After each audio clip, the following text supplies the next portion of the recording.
not to be too general in my answers, but I think that yes, there are cultural differences that you can't expect and you can't explain, and sometimes they're disappointing. At other times, they're wonderful revelations. And the same is true in just venturing into a new material, you know? I mean, and like Ellen, we both very often use new materials to explore a site because the site will call for it.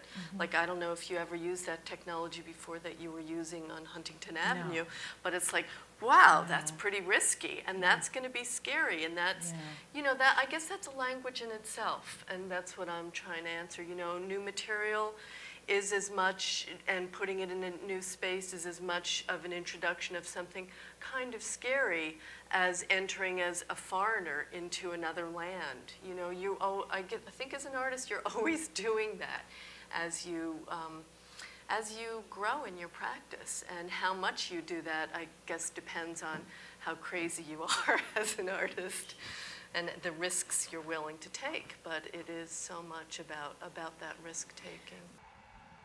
When we first moved to Australia, I did a piece in the park there, and I was thrilled to work in the public there for a lot of different reasons. But one is that I could really work with ephemeral materials in the public in a way that you can't in New York. I mean, you know, it's like there was no accident that it was steel and the bolt everything down.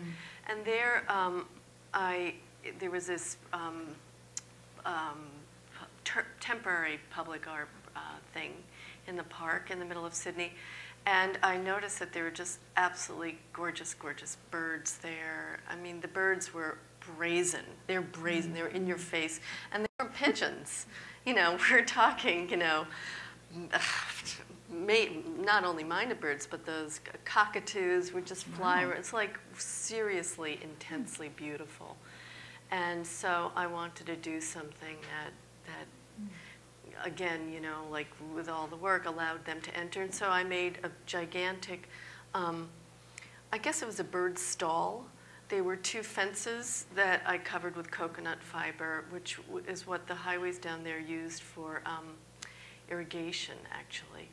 And into that, I actually sewed pockets out of coconut fiber, which incorporated bird seed and grass seed, so that the birds could actually move in and transform it. And they did. It was a temporary little, big actually. It was 40 feet long, and people could walk through it.